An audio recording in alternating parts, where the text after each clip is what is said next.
Now, I'm reading about this second Draw Muhammad competition, which is to be held in Arizona. Now, and I can't help but wonder, is this not lunacy at its best, or perhaps its worst? Because we've already had an incident where two gunmen came in and started shooting before they were shot dead. But don't you look at it as inciting trouble unnecessarily? Now, I'll just scroll down on this report. This is on the Telegraph, and I'll also provide a link to the report below the video. Now, as I scroll down, this is the man in question. His name, as you can see, is John Ritzheimer, and he's a former Marine. And this is the report. An American man is organizing a second Draw Muhammad cartoon competition on Friday outside a mosque in Arizona where Texas gunmen Elton Simpson and Nadir Sufi once prayed. These are the same people who were actually shot dead. Now, this guy, John Ritzheimer, the same guy, this compared to this chap, this little fellow. So, this guy, he has urged people to attend the mosque, and beyond that, you know what he's saying? He's himself admitting that what he's doing is stupid, and which, in my opinion, is true. Absolutely, he's being stupid. Now, there are various schools of thought. One would be that freedom of speech has to be maintained, which I completely agree. But at the same time, does freedom of speech need to be proven by way of such stupid competitions?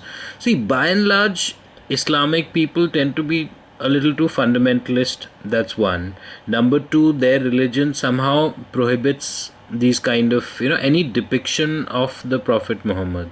So why not, probably respect that, at least for the fact that they tend to get incited when such events are organized. So that is the point. I just feel that it's like inviting trouble.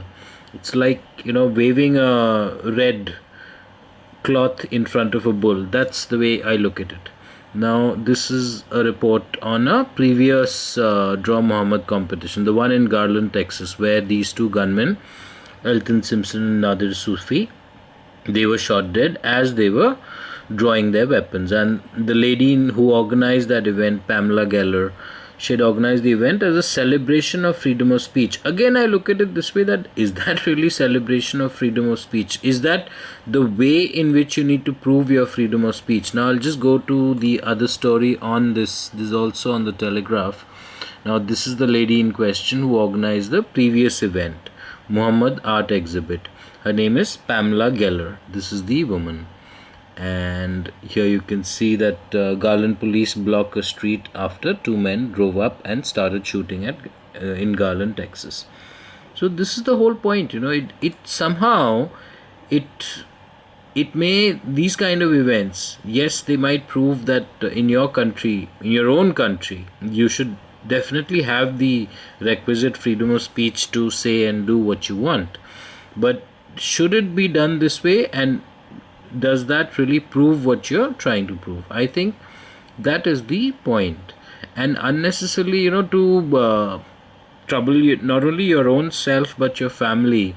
Now, if you read this report, he has had to actually gather so much protection to the extent that his family had received threats, and that an attack was anticipated. See, and if I just point you here, my family is currently packing up and they're going into hiding. So you're risking not only your own life but those of your family. I just wonder that, is it really worth it?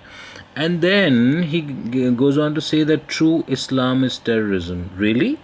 I don't think so. I think it's the interpretation of Islam by various sects of society, Islamic society, which has lent it or led it towards terrorism. It's not like true Islam itself is terrorism. So it's unfortunate that the way it has gone on to become like the way it is, to the extent that so many people have proven to be barbaric. We don't need to look any further than the ISIS to see the kind of atrocities they are committing. But to say that everyone who belongs to the Islamic faith is a terrorist or has terrorism related motivation, I don't think that's true. And now this guy, Usama Shami, he's the president of the Islamic Community Center of Phoenix. He says that everybody has a right to be a bigot, everybody has a right to be a racist, and everybody has a right to be an idiot. And that's what he's essentially talking about, this guy, to be an idiot. Now, I just feel that probably, such events should be avoided. That would be my point.